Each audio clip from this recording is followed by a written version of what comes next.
तुम्ही कधी विचार केला आहे का? पितृपक्षात कावळे एवढे महत्वाचे का असतात? त्यांनाच का अन्नदान केलं जातं? एका पौराणिक कथेनुसार यमराज आपल्या दूतांशी बोलत होते. मृत्यूनंतर आत्म्यांना योग्य ठिकाणी नेण्याचं काम आणि जिवंत लोकांपर्यंत संदेश पोहोचवण्याचं काम यमदूत करत होते. त्यावेळेस यमराजांना जाणवलं की जिवंत माणसांना त्यांच्या पूर्वजांची आठवण करून देण्यासाठी एखादा दृश्यमान दूत हवा, ज्याच्याद्वारे ते पितरांना अन्न अर्पण करू शकतील. तेव्हा यमराजांनी कावळ्याला आपलं दूत नेमलं. कावळा हा अशा पक्ष्यांपैकी आहे जो नेहमी समूहात राहतो आणि त्याचा आवाज सर्वांना सहज ऐकू येतो. म्हणून तो संदेशवाहक म्हणून योग्य ठरला. महाभारतातील युद्ध पर्वात भीष्म पितामह युधिष्ठिराला सांगतात की पितरांना तृप्त करण्यासाठी अन्नाचं अर्पण करावं. कावळा, कुत्रा, गाय आणि ब्राह्मण हे त्या अर्पणाचे 4 प्रतीक आहेत.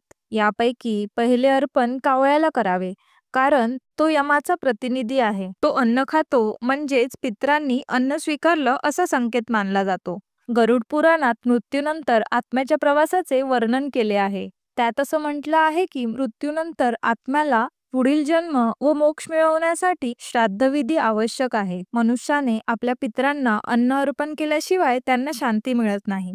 कावळा हा यमाचा दूत असल्यामुळे त्याला अर्पण केलेले अन्न थेट पितरांपर्यंत पोहोचते, अशी मान्यता आहे.